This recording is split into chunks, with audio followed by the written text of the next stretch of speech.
Yes! And I think that's all really cool. And I think that makes them respectable. And I think sometimes knowing more about like a subject can make art more meaningful. But there are no subjects in AI art, really, because it's never about a person. You can be like, I want The Rock in a tutu. Okay. You could have something that seems meaningful. You could be like, I want to see Gaza. And I want to see what it's like there, and I want it to be a painting of the struggle. But it's not true because it doesn't reflect what's actually happening. There's no real subject because not all the people in that are fake. Have you heard of The Yellow King? It was the first abstract horror book.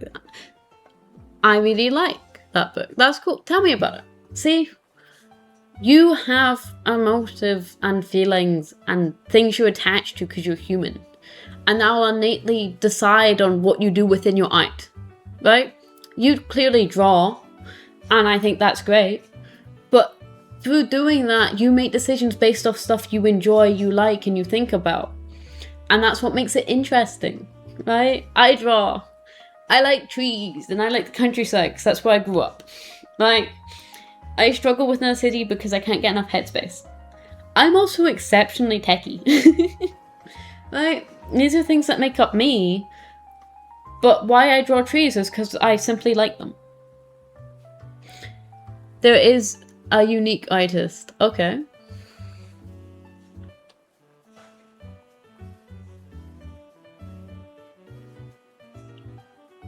Please go on. I am interested. Shut up, not being rude, but you will learn to love them. They are my favorite. Okay.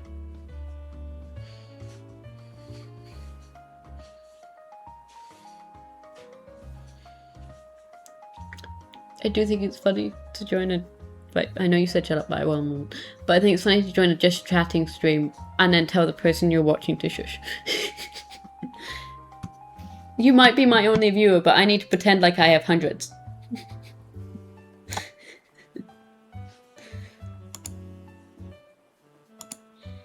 I don't know. Alex Colville. Let me get up this guy. Let me see.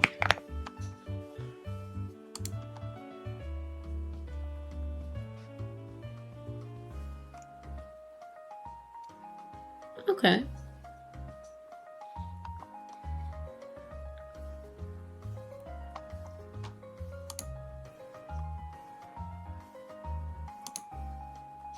Early life and war artist. No, this was through the 1950s through 70s.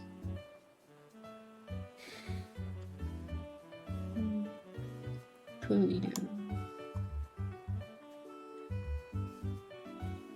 University where he taught. Okay, so he taught for like a couple years. Decades before 1990s CGI, like that style.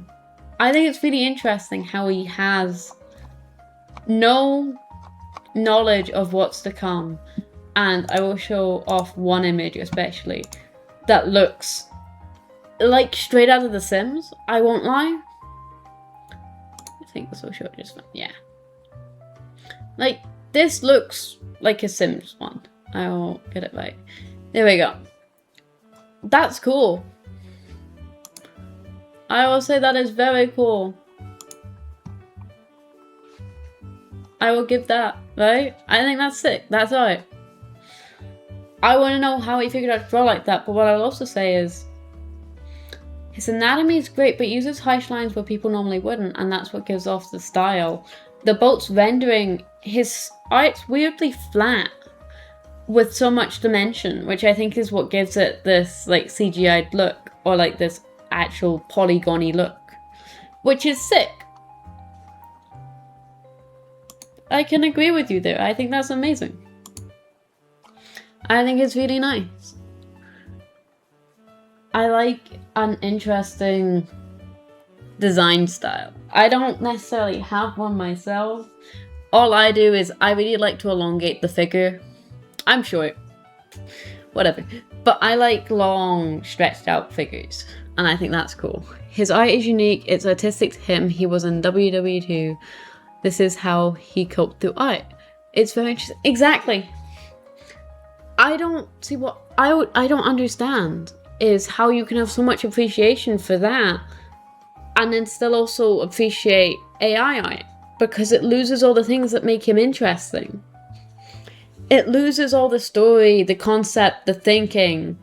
And he's done amazing art that was ahead of his time in many ways because of how it looks. Which is amazing. But it loses all of its sincerity when it's done by AI, and I don't understand how you like that. Let's go to an incredibly famous artist, Vincent van Gogh, right? I learned this through a comedy special by someone who studied art.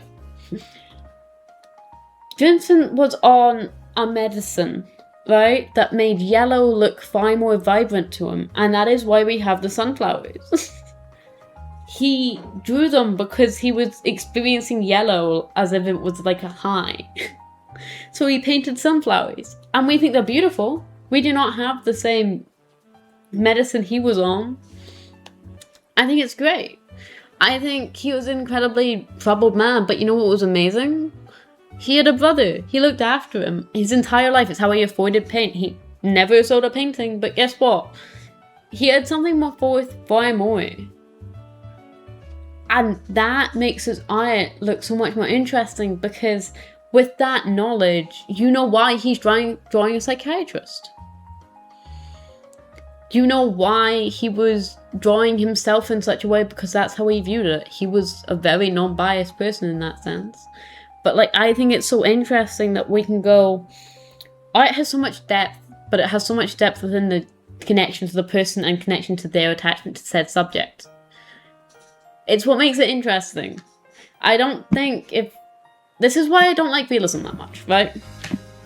If I wanted something perfect, I'd take a photo. I don't want art for it to be perfect. And I like photography because it's not. I like it because it's a unique angle on something. Its flaws are a choice. When I choose to draw someone and I choose to make them anatomically incorrect, I can make them correct, but I choose not to because I prefer how it looks.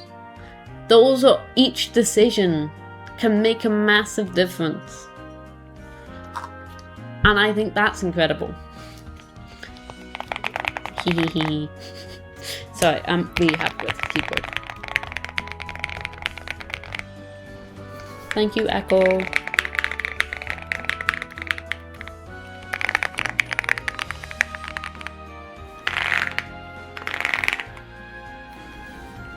Anyway.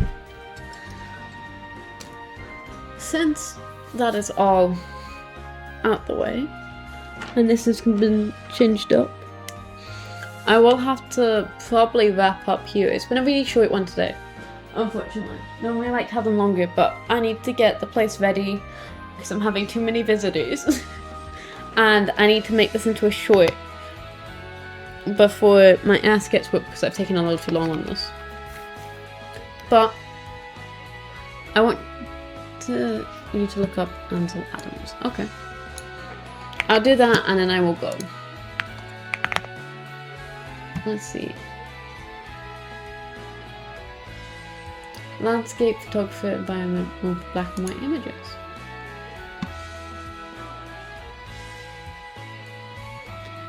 That's very pretty. His waterfall one's beautiful.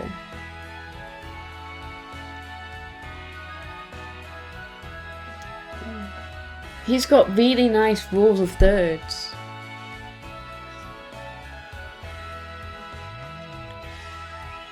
And he's very good at understanding depth, I think. Because he has the perfect foreground, mid-ground, backgrounds. But what's interesting about love his is he pushes his mid-ground really far back. He's got great long shots, like none of it is flattened with a lot of the painting, like photos we normally see is quite flat within range. His has huge distances, I will say. And I think that's really impressive. to also find this contrast naturally. It would be beautiful. And I can see what you mean with seeing colour in your head. I like to view it as black and white, but I can definitely see what you mean. No. I can see the colour in my head and the shapes and depth in my head, even though it's just a picture. I can see depth, I can see the layers. Yes. Saturation is a beautiful thing. I think it gives everything so much more depth, and the way he's used the cast of shadows to reinforce depth in his own images is beautiful. But like I said, unfortunately I do have to wrap up here. So thank you so much for joining me. I did actually really enjoy our debate. I hope you did too. I hope that I have at least made you think about changing your mind in some ways. With your initial statement being so everyone who is anti-AI is awful, I hope you see that even if it is only me, you don't think everyone is that way. I have really enjoyed our talk. I've heavily enjoyed this stream, but unfortunately I will have to call it here. You have a great eye for photographers, I will say, and painters. I think they're really nice.